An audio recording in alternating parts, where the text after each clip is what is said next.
evening, everybody, and welcome to our latest BCS Learning and Development webinar. Just a few slides to go through before I introduce today's amazing speaker, Crispin. I'm sure he doesn't mind being called amazing. My name is Michelle, and I am the events coordinator, actually. For the Learning and Development Specialist Group. And I'm afraid you're stuck with me today because I volunteered. Silly me. So welcome those who have just joined. I do make it 7 o'clock, yay. So let's just go through our few slides before I hand over to Crispin. So welcome. Today's event is the Coders Guild Journey into Vocational Technical Training. And if you're not sure, it is actually still November 2022. So I've been told. The Learning and Development Specialist Group, our entire raison d'etre is the BCS Learning and Development Specialist Group is for those involved in the development, delivery or management of learning to IT and communications professionals and users. We are split into basically 5 key areas, which is end user skills training, approximately 18%, professional skills training, 18% as well, technical skills training and university education skills sector is about 16% each. But as you can see, the vast majority of our membership is general interest in IT skills topics, which is what we're all about. The Learning and Specialists group, actually, we are recording all of our webinars and they are added into our YouTube channel. And also we have our own page on the BCS website itself, where you'll find details about all of our events going forward. And all of our historical ones, which should be able to see links through to our playlist and the individual videos actually in YouTube itself. This one, as Annette said, is being recorded and will be available in hopefully a week or so's time, but do bear with us. We've got another team at the BCS who actually do all the technical video stuff for us. We're also on social. We are on Twitter as @BCSL and DSG. We have quite a few followers. We've got over 600 at the moment, and we have posted just the odd tweet. Last time we did this, it was about 4,700, and we've had a few more since then as well. Unfortunately, there will be no live tweeting during today's session, but we may share a few tweets throughout the week, just to allow people to catch up. If you're not currently following us, we do welcome and invite you to join us. We do share some interesting stuff every now and again.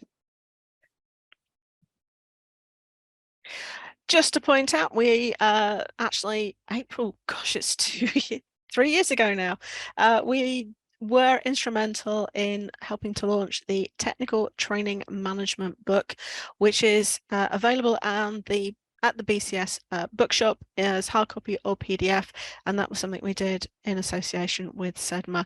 It's a very interesting read. We do recommend, if you've got the time, do take a read. We'll be sharing the links to all of this in the chat so that you actually can easily go to them as you need to.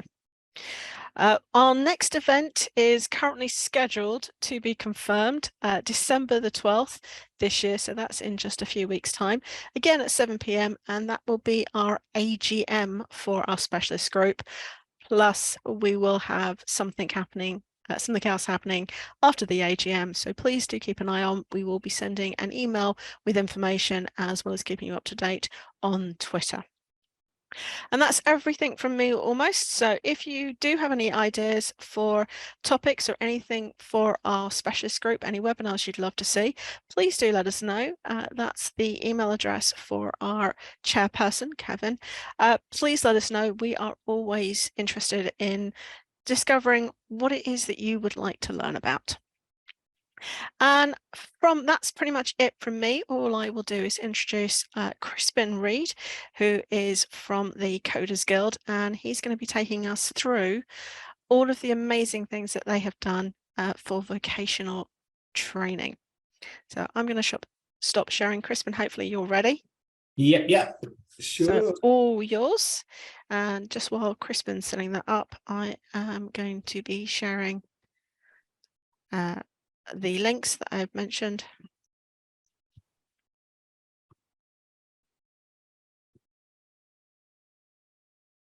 Brilliant. Thanks so much, Michelle.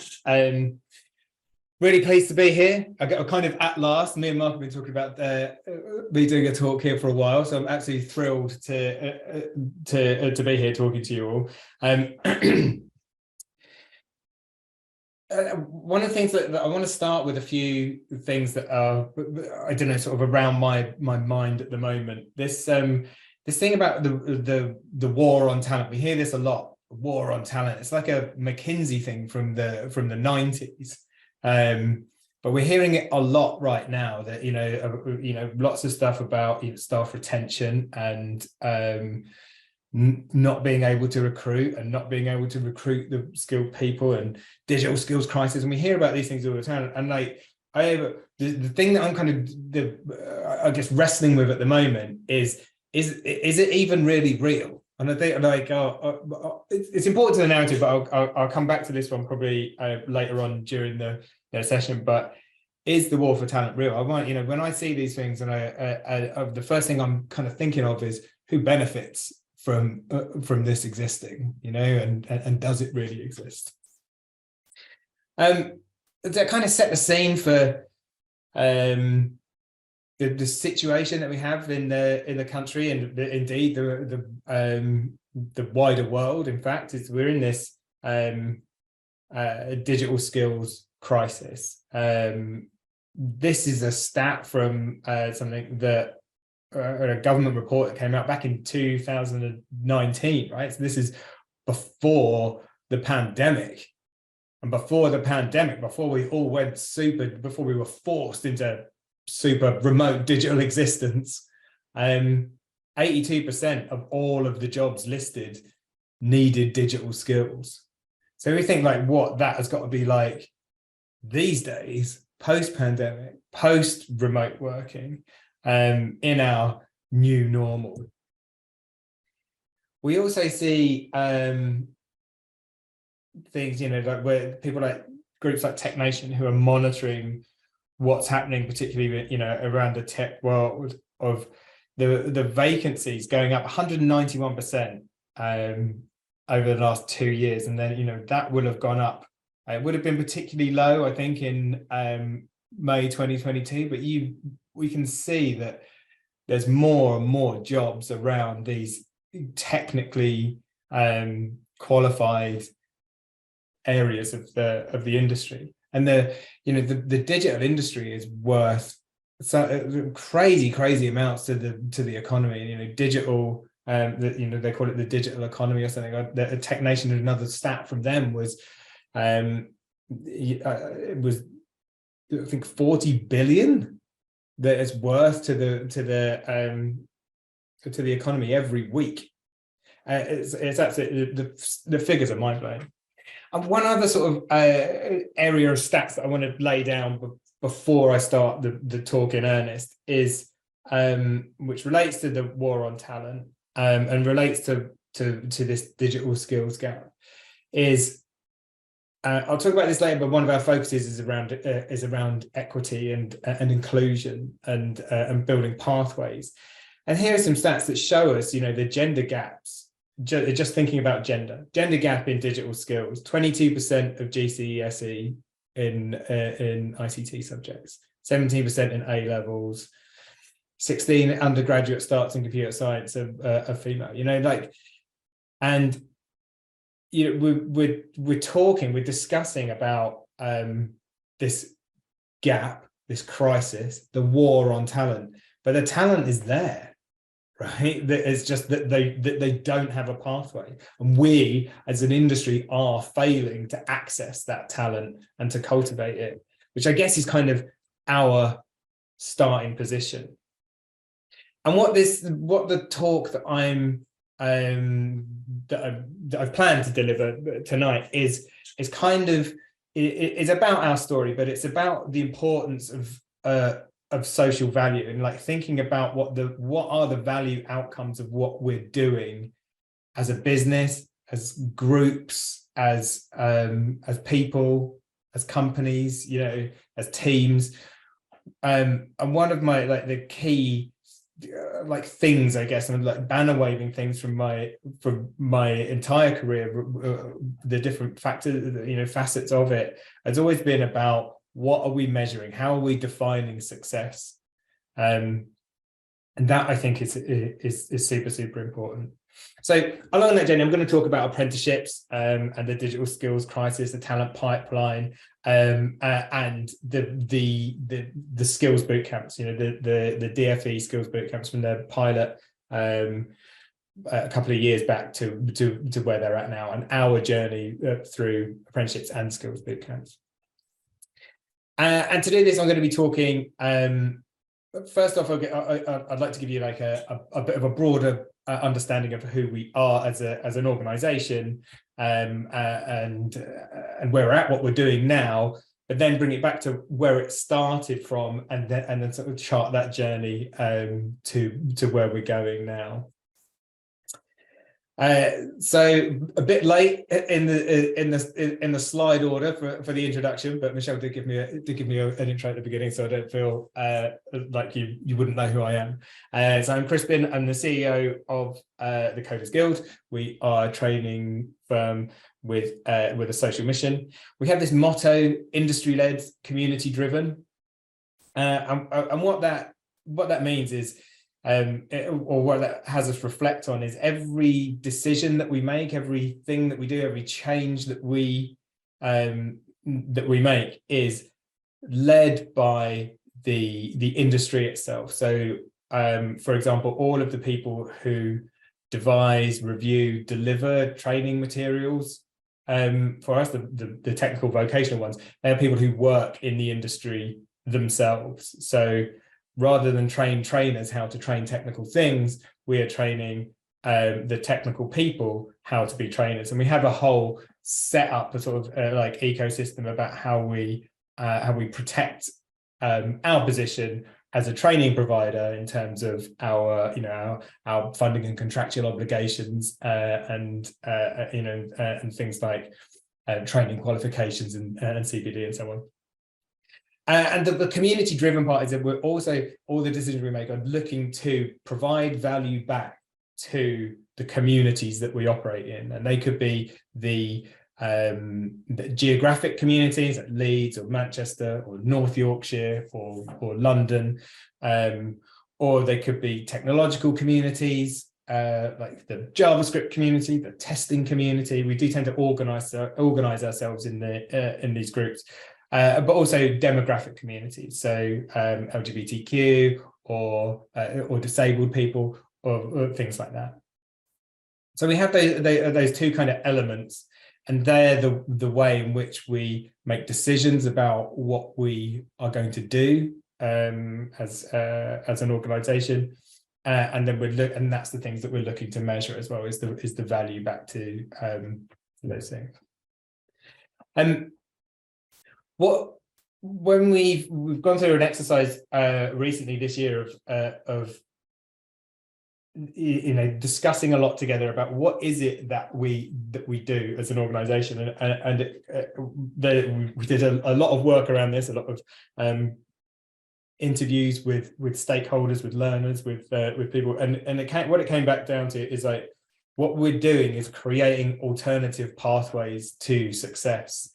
And that is for learners in terms of dismantling barriers, whether they be perceived or real, and for getting people into technical careers or progressing in technical careers, but also pathways to success for businesses. In particular, working with SMEs to make apprenticeships not just a thing that they might do should they be so inclined, but to make apprenticeships really able to deliver return on investment quickly, and to be what I guess our goal around it is to make apprenticeships the obvious choice when you're looking to scale up and to increase staff capacity and resourcing in your technical business. So here's where we're at.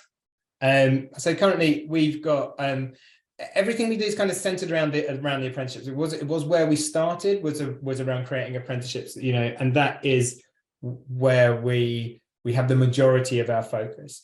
And one of the things that became clear quite early on in what we're trying to do with apprenticeships is that we know that it's not enough just to provide a good apprenticeship, but there are things around apprenticeships that we need to do. So in terms of before an apprentice starts, they need skills to be able to be to convince an employer that they're a valuable prospect, that they're a safe bet.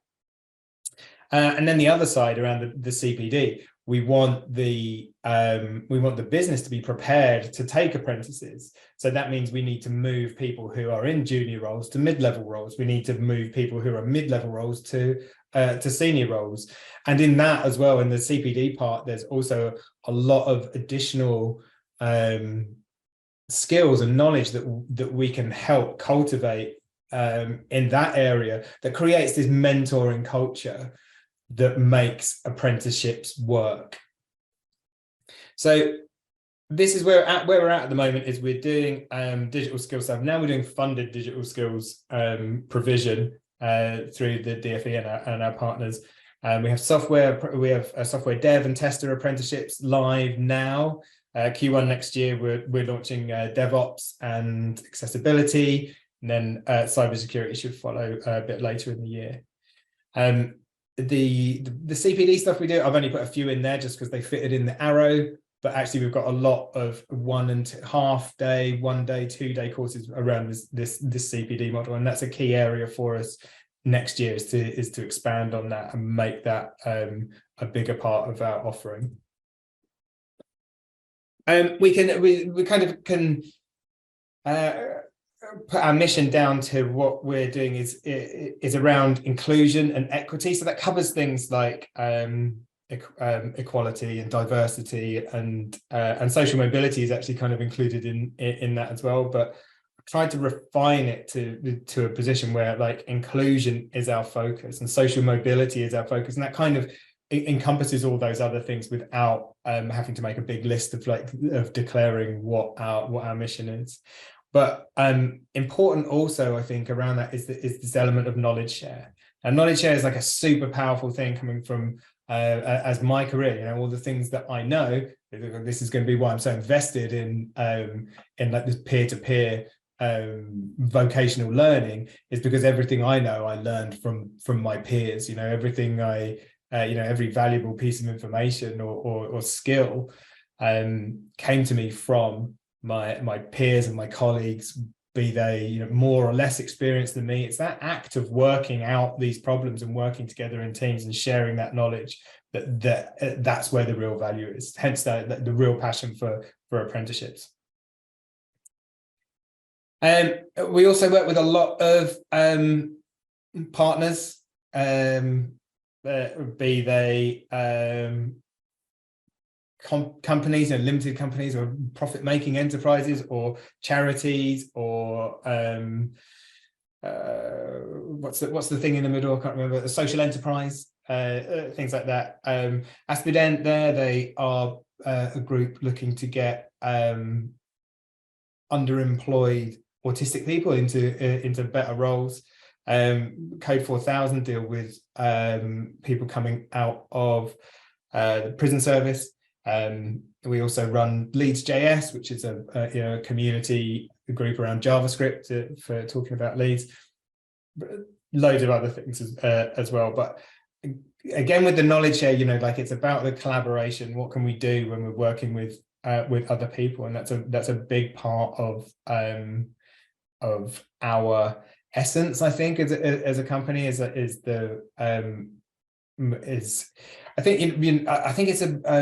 think it might be a Ben Franklin quote. Don't quote me on who I'm saying the quote is from, but certainly someone once said, "It's amazing what you can achieve if it doesn't matter who gets the credit." And I think when we've got a huge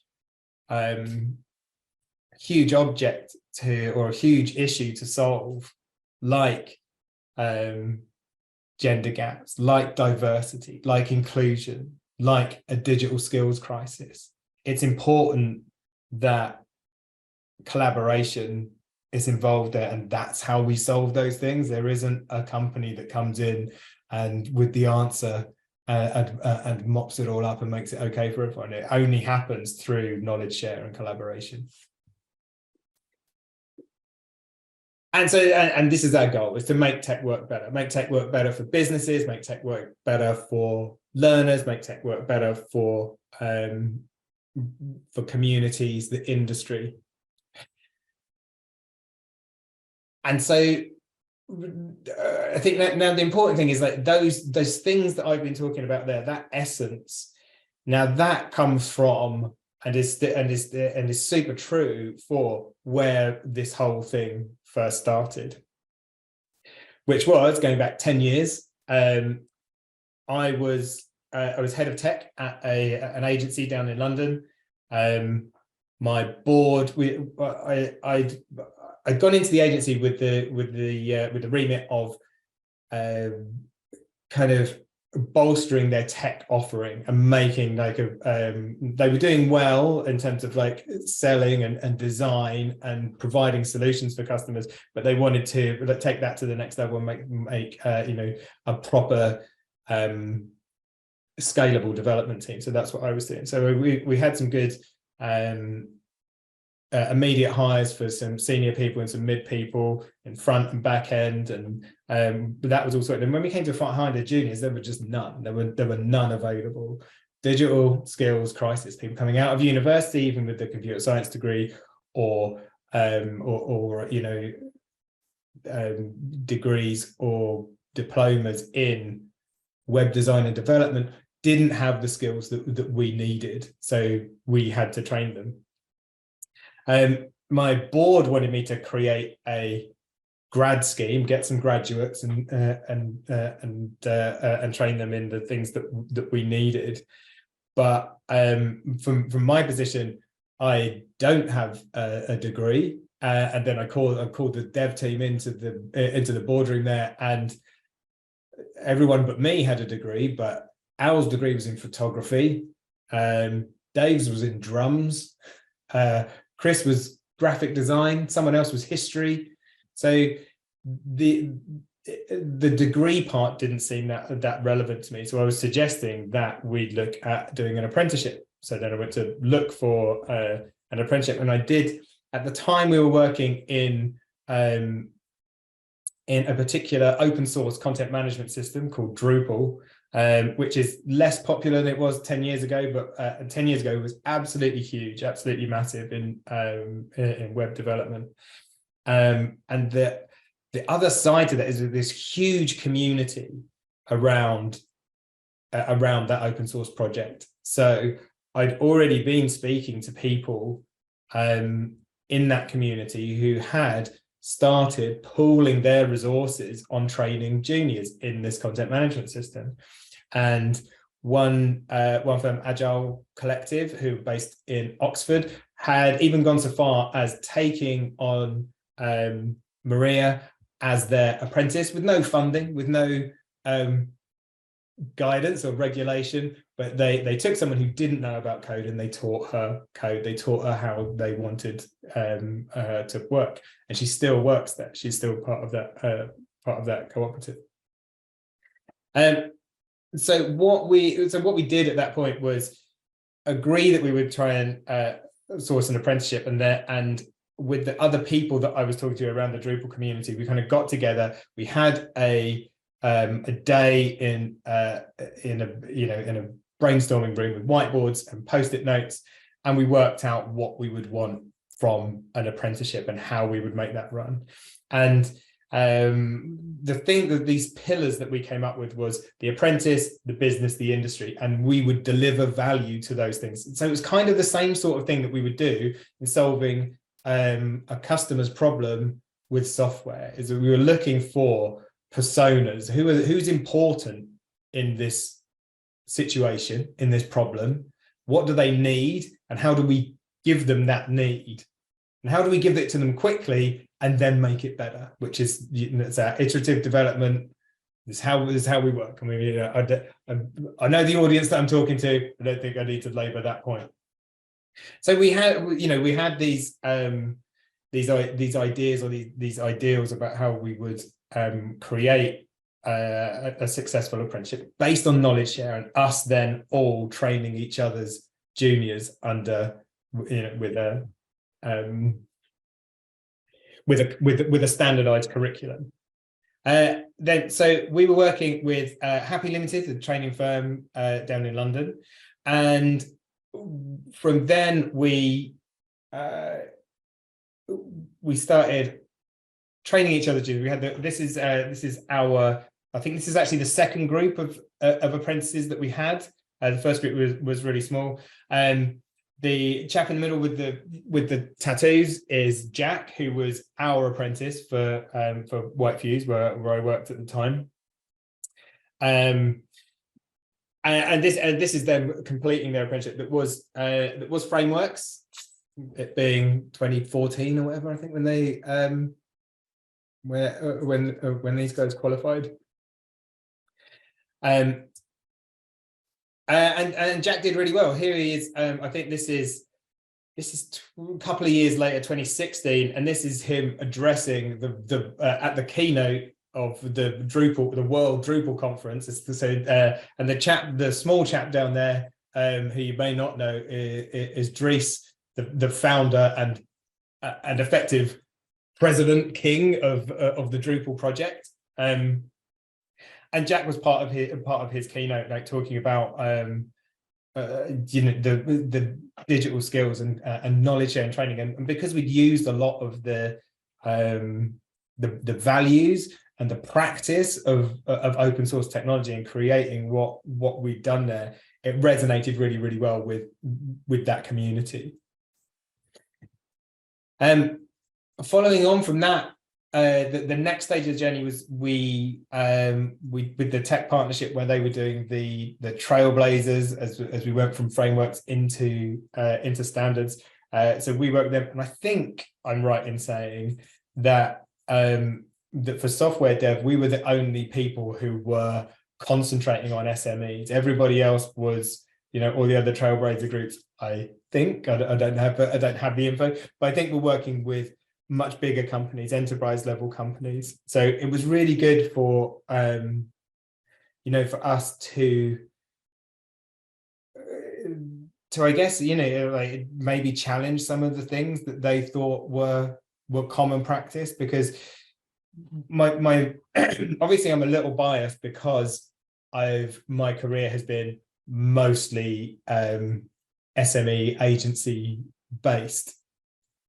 But I really think that if we're going to make the sort of change that we want to affect, is that apprenticeships are the norm. And I think, like, because the way that we learn the sort of things that we need to learn are much more akin to how you learn as an apprentice than they are by learning academically. It's very much learn by doing. It's very much repeat, and it's very much, you need that constant feedback loop of it's not like you need to do an assignment or a project and then get feedback. It's like you need feedback constantly, and that's what an apprenticeship really, really delivers. And so to make that the norm, it's the SMEs who are really going to carry that forward, rather than the big businesses play a huge part in it, certainly, but for a social behavior change, it's the SMEs, I think, who kind of hold the key for making that apprenticeships. And I also have this thing of, like, when we think about apprenticeships and especially around like 2016 when standards were coming in, people were talking about new apprenticeships.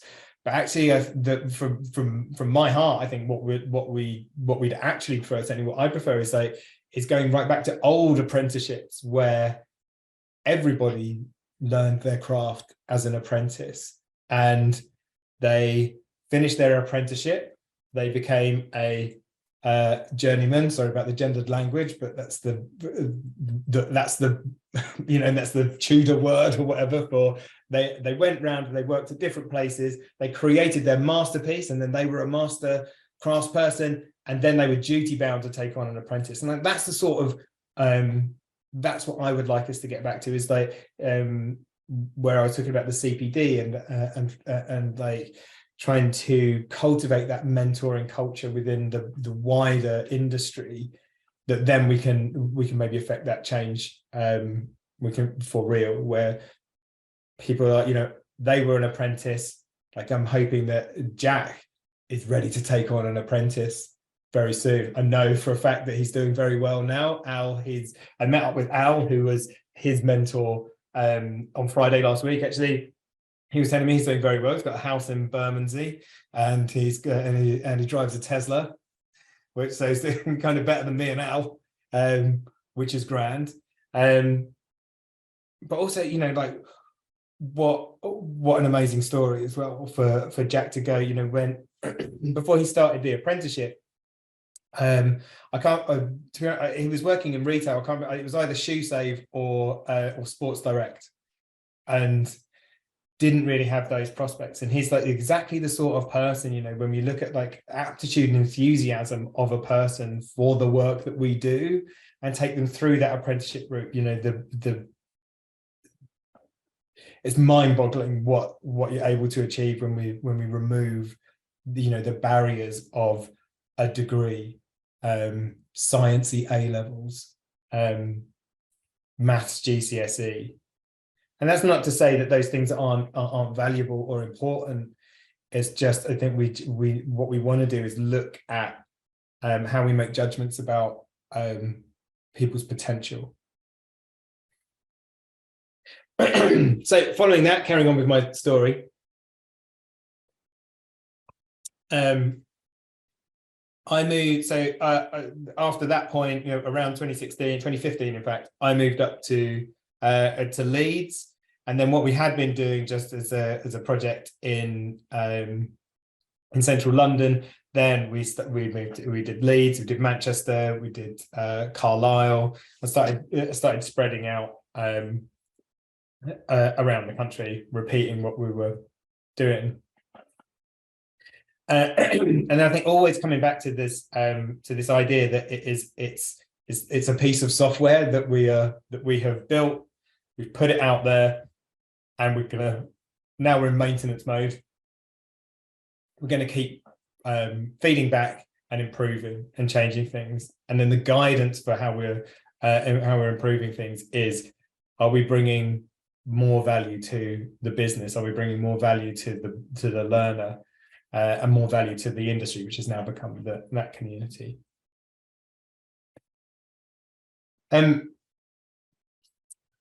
Some things about our delivery, when we were looking specifically, if actually I pop back to those things, when we were looking at, like, you know, when we were building this, we kind of you know, as a problem-solving technique of planning, we're going to rank these personas in priority order. Who's the most important? It's the business, because without the business, there is no opportunity. So a lot of the things that we were doing early days and still do is about how do we minimize the risk for the business, and how do we give them fast ROI. We know we need to like minimize the resource drain. That's a big fear especially for SMEs. They don't have a huge team. They don't have an HR department.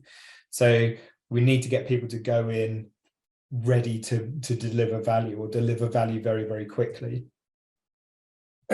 So right from the start, we were doing a boot camp, as in like a volunteer-led, as in it would be me and the other developers would train people who knew next to nothing about code, about developing websites and applications. We would train them in the basics. We would train them in not necessarily the same way that you would be trained on specifically a coding boot camp these days, because we did, remember, this is unfunded, nobody's paying for it, it's just all volunteers, and we're reliant on, you know, free training rooms and free people's time. So we had to think, what can we do in like a couple of weeks? What can we do in like 10 days or 12 days with these people?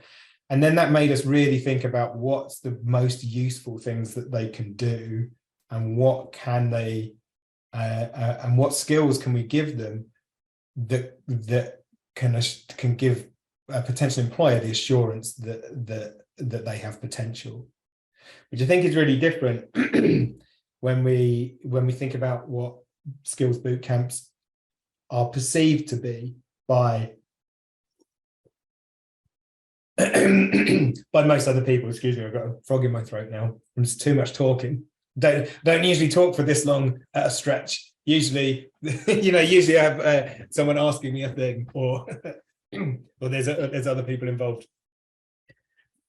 So the bootcamp is, well, we've got, and I'll come back to this with the skills bootcamp.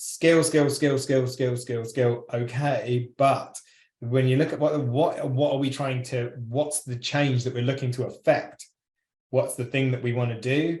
What we actually need to do is less really about the vocational skills. We need some, obviously, to minimize that resource strain. But like for the thing to be effective, it's like, how do you behave at an interview? How do you create a good impression? And this was, I think for us, this was like a very quickly learned thing, because we were specifically looking to get people from underrepresented groups and underprivileged backgrounds. So they very often did not have the right GCSEs, and they hadn't done A levels, and they hadn't they hadn't had an office job before. They hadn't really even considered that was a path for them. So there's a lot of adjustment to the training that was helping us not change who they were, but just present themselves in the rules of the game that they're entering. And I think that's a really important thing. So I guess this is a few shots of the apprenticeship in full swing, and that kind of brings us, if I look at this roadmap of where we started, and as I was talking about this iterative method of the curriculum and what we were able to do, we started with Drupal, and then very quickly, or the HTML, JavaScript, and CSS was what we were doing in our initial boot camp few days with the learners. Drupal runs on PHP, and we had to do some PHP learning as well, so that got integrated quickly. And then other things came in too, as in principles of problem solving and software development lifecycle, and things you would expect. But then I think that they got to a point where quite quickly Drupal is a PHP based content management system. So is WordPress, and so is Joomla. So we don't need to just do Drupal. It started as a Drupal project, but then it wasn't difficult for us to decouple that and then still have like a baseline curriculum that served everyone. Then as more apprentices were coming in with Symfony and Magento, React, Vue, Ruby, C#, Node, all these extra frameworks and languages, then over that time, we were refining the curriculum to be more of a central language agnostic, framework agnostic set of principal skills, and then moving all of the specifics out to coaching based learning and very much individualized learning plans about the specifics that their business needs. So that journey of the apprenticeships takes us to a point where by this time we have, rather than being a volunteer project working with other people, this is now at the point where the Coders Guild then going to take, we get on the register for apprenticeship training providers as the main provider, and we take control of everything that we're doing ourselves. That coincides with 2020 and our our beloved friend, the coronavirus pandemic. So that, as we went into 2020, that's when we had our first set of apprentices who've been through our volunteer boot camp and who are our first cohort as as the provider, rather than being associated with others. Then the pandemic hits, lockdown 1 crashes in, and everybody's withdrawn. As in, like, all the employers closed doors, and they're not taking on apprentices anymore. So that was a tough summer. However, when we get towards the end of the summer, we took that summer. We had one apprentice on for the summer, so he got really good mentoring and care, because we were in constant contact with him, and he was still doing bits of work, but we did a lot of coaching and support for him. But we also took the time as a group of people to kind of organize ourselves and reflect on what we were doing.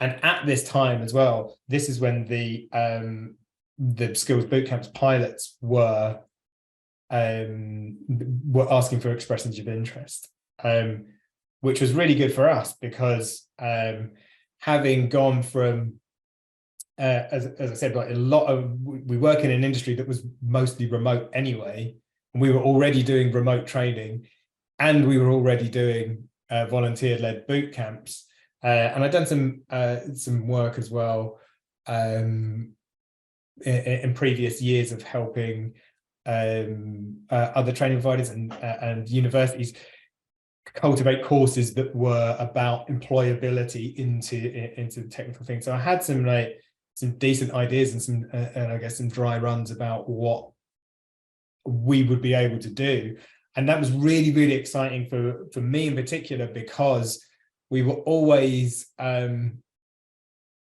always felt kind of restricted in what we were able to achieve, because it was all volunteer-led, because there was no funding for it.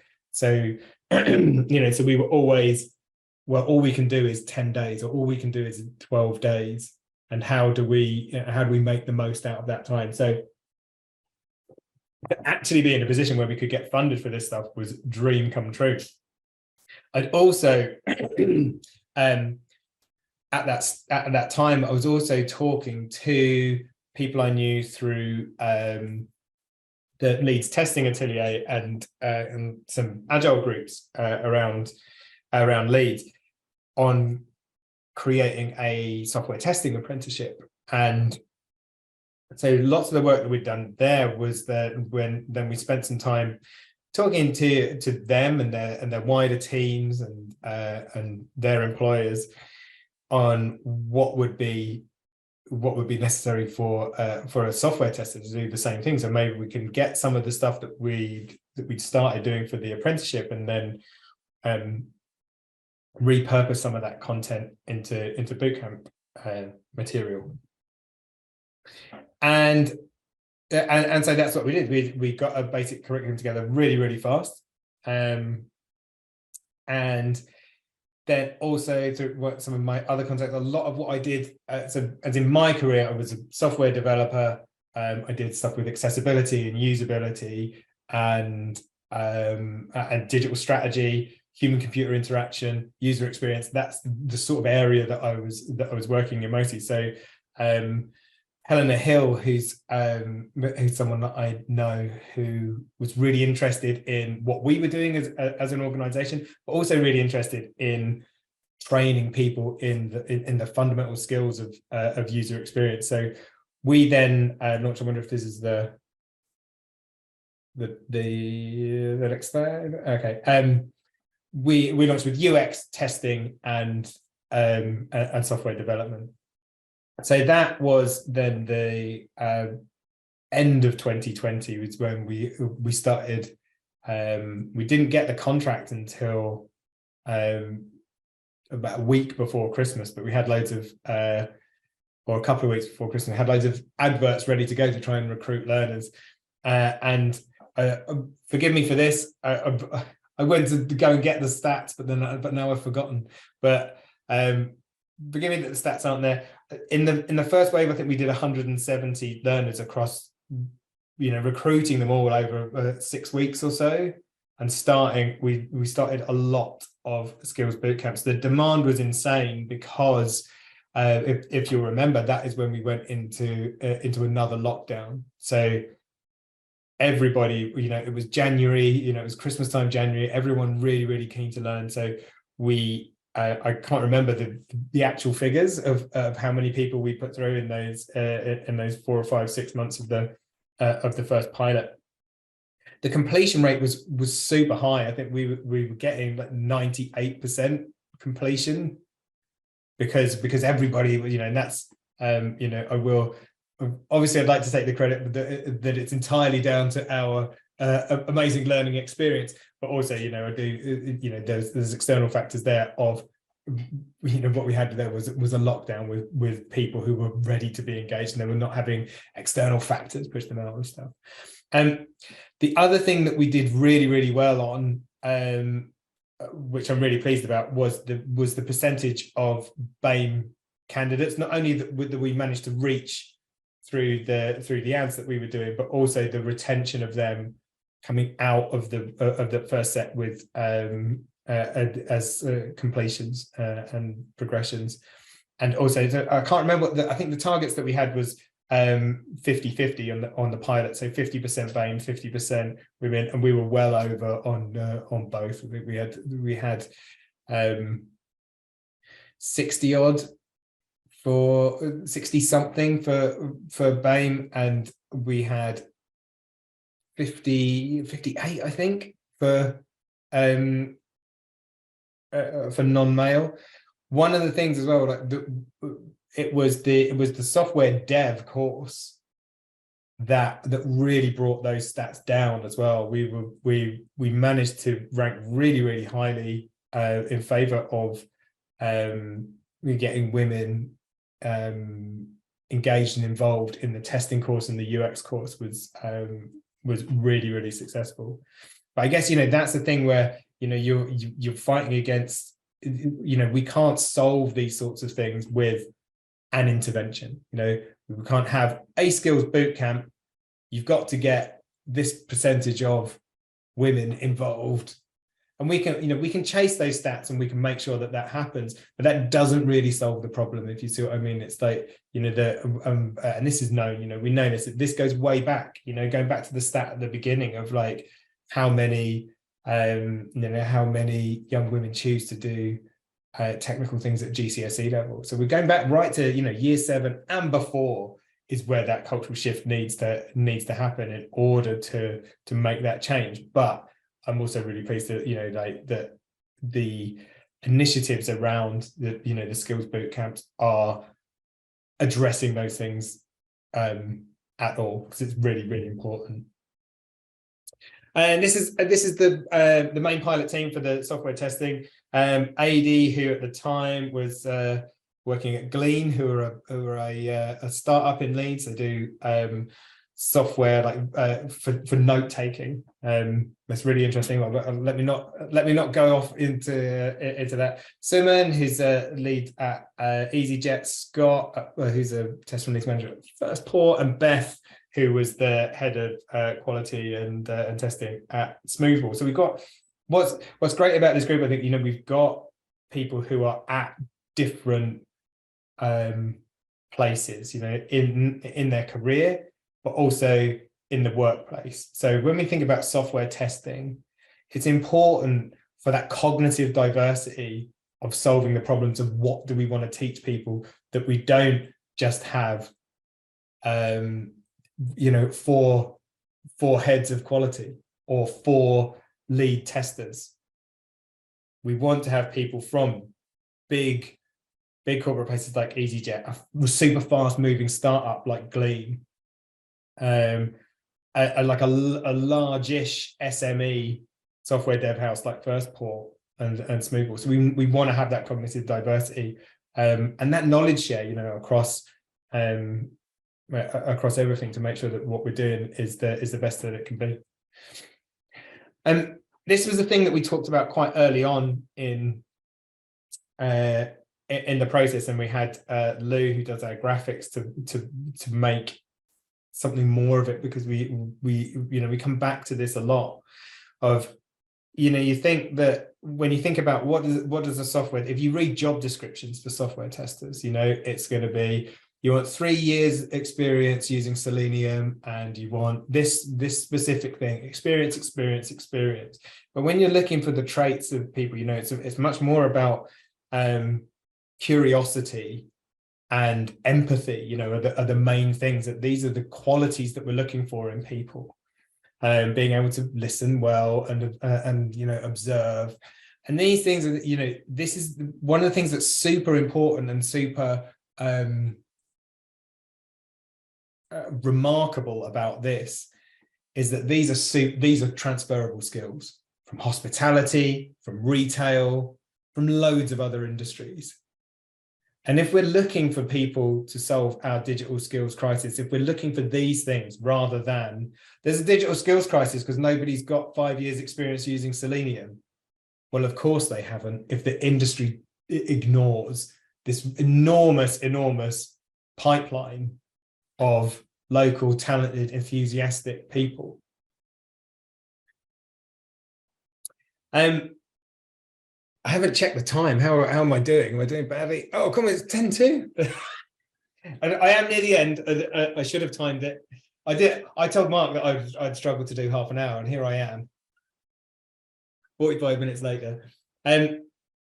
Now, again, like with the model that we have with the curriculum, the learning materials for the development curriculum, same applies for the skills bootcamp stuff. We research something, we develop a solution, we review it, there's feedback, and then we go into delivery, which then has feedback, and which then has a review, and it has feedback from the learners, from the trainers, and then we research if we need to change it, and we're in that cycle. So we're in, like, it's constant integration, constant delivery. That's how we're doing everything.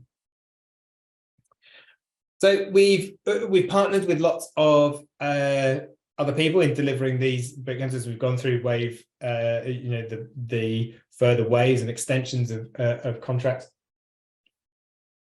all around the north. But I think that this is particular for us as a focus of not wanting to just replicate and try and do this all over the whole country really fast. I think, like, what's important is that we're getting it better and better, and making sure that the quality is maintained before scale is achieved. But having said that, we are still able to scale up and reach a lot of people. And some like thoughts of what's happened in the over the past couple of years of doing the skills bootcamps is there's been much more and more emphasis on employer engagement and securing interviews and progressions, which is right, it's correct, because that's how we would measure the outcomes. That's what we want to see. Is we want to see in 2 years' time that these people have progressed in the same way that Jack has done, and in 5 years' time, that's how we'll see whether this has worked. I would say that it was like, it kind of felt like we were being sort of changed as a business, though, in can you do this training contract? Yes, I can.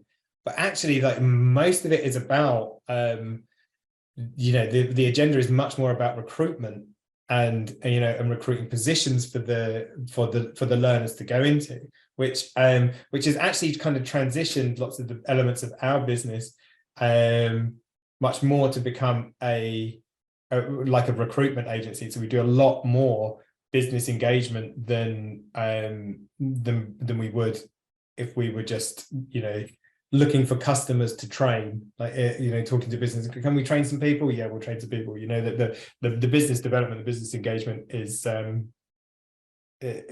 lot, is different. It's different.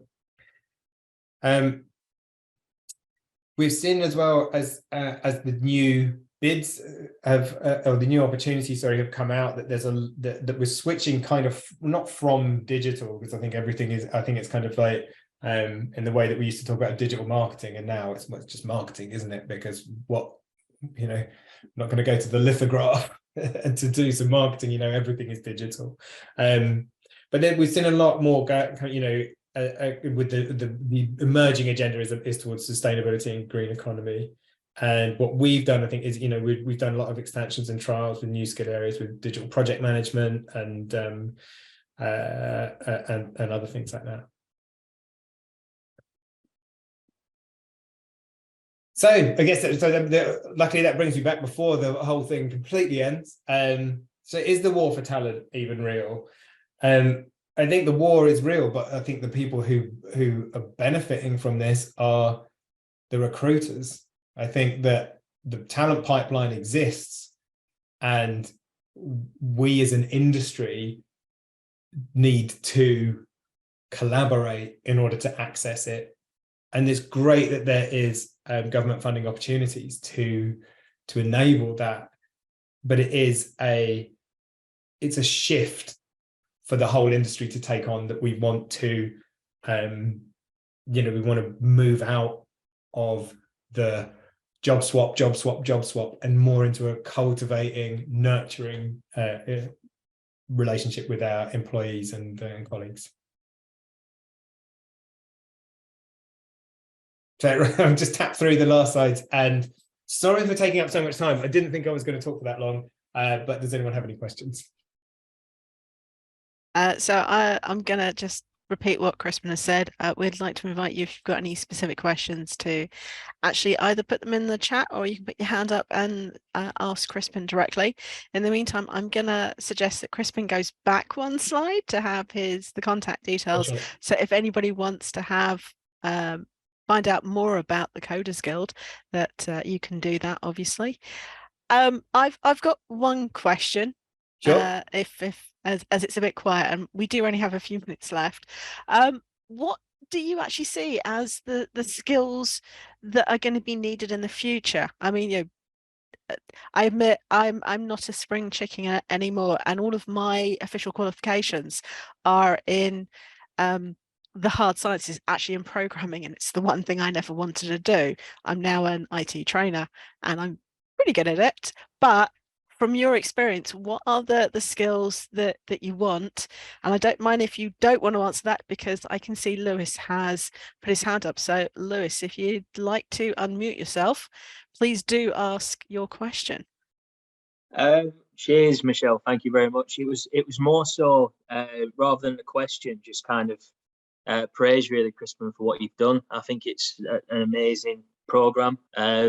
I don't live too far away from Leeds, actually. I'm about an hour away, kind of on the Lancashire-Yorkshire border. And I worked in retail before I found my way into IT, kind of fell into it, social housing, service desk. And I've been there a couple of years now, kind of just trying to teach myself as much as I can and learn as much as I can. So frustratingly, these kind of things just weren't discussed at sixth form. And yeah, I think there needs to be a bit more awareness. I think schools need to do more as well to bring people like yourself into high schools and colleges early and get people kind of pushed towards this thing. Because, like I say, I think it's brilliant. So yeah, it's been good being on this call. It's been an eye opener really, and I'll be passing it on to people that are perhaps in the position to be looking at something like this. Oh, thanks, Lewis. That means a lot. Yeah, I think, there's this thing around like what working in apprenticeships. I have witnessed over the last 10 years a huge move towards acceptance of apprenticeships, mainly in parents, I think, of people at school age. In that, if I was going off and do, I used to do the Leeds Apprenticeship Fair every year. And you could tell people didn't really want their kids to do apprenticeships. You could tell, but that I think is all changed. You know, last time when we were the last apprenticeship fair we did, we got so much engagement and so much, especially from parents. I think people understand, you know, the value of learning things at work, and also the value of you know, not landing yourself with a load of student debt. Yeah, which is exactly what I've got, to be fair. I was the first one from my family to go to university. I did an English degree. The intention was to be a teacher, but yeah, I kind of diverged away from that path, and now I'm in IT, which is brilliant. I absolutely love what I do. But there's kind of that huge kind of knowledge and skills gap, which I'm kind of now chasing to try and make up. So, like I say, programs like this are amazing. So hats off to you, mate. I think it's brilliant. Thanks very much. And I'm afraid, looking at the time, we've actually reached 8 o'clock. So I'd like to extend a huge thank you to Crispin for sharing all of this, and to everybody who has joined us today. It's been a really interesting session. I can see we do have a final message from Elizabeth, so thank you, Elizabeth. Hi, I'm a computer science teacher, and we now try to explain to our students how worthwhile an apprenticeship is, but school is often still aimed at academics. I can't help but think that you're 100% correct, obviously based on your experience, but yes, you know, it is. I think you'd agree, Crispin, that at the end of the day, it is experience, but it's not just X years experience in one thing. It needs to be just general experience of computers and how to actually get a job or something. Yeah, I think the thing, you know, actually to kind of answer your first question as well, like the things that people want to see, or the, you know, I think it's being able to teach yourself things is, you know, in a technical career, that's probably the most important thing. And I think that is what, you know, because the job is always changing, and you're always going to have to learn things quickly. That's the skill that's the main skill that we need to pass on. And you know, we can do that in school, we can do that in uni as well, but it is the, you know, the experience thing. I think the industry is kind of guilty of that as well, of like demanding the experience, when actually the experience isn't the necessary thing. You know, the training exists and is funded. You can achieve a lot by hiring for potential. I think one of the things that there was something I read, which was you had to have, I think, 5 years experience in a particular programming language, and it had only been out for 3. Yeah, I saw that as well. Yeah. And I think the person who actually created the language applied, and actually they were denied. They didn't get the job, and it's like, actually, this is my language. So it is very much, you know, X years without actually considering the reality. And I mean, I'm sure people of a certain age will remember that technology, if it was 3 months old, it was out of date already. Yeah, it moved that fast. So I completely agree with what you've been saying, is that, you know, you need to know how to learn, and you need to just have the opportunity to learn, and that's the best skill to have. Yeah, definitely. And we need computer science as well, right? We need people to do that degree, because we know but the work that we do isn't computer science. The work that we do in general is building, you know, it's learning how to use different materials and solve problems and make things work together. So yeah, there's two parts to it. I wouldn't say that, you know, I'm not poo-pooing university education or computer science at all. Like, we need all of those things, but we, you know, I think we just as a society just got really pushed into to university. Go through education. Yeah. Well, we have overrun slightly. Again, thank you so much to everybody who has joined us this evening. It's been really interesting, and a huge thank you to Crispin for taking us on this journey with him. Thank you very much for having me, and I'm really sorry that I talked right up to we were happy to listen, and if you have a quick read of the chats, you'll see that you're getting quite a few thank yous and appreciation there. Awesome. Thanks so much for having me. So I'm gonna stop the recording now. If anybody has any questions or any thoughts to send to Crispin, please do use the links that he's that's on the screen at the moment. So that's hello@thecodersguild.org.uk, or visit their site, thecodersguild.org.uk. And we will see you hopefully in a few weeks at our AGM, which is currently, we hope it's going to be on Monday, the 12th of December, but we will send various messages through to confirm that. Other than that, thank you very much for joining, and we will see you next time.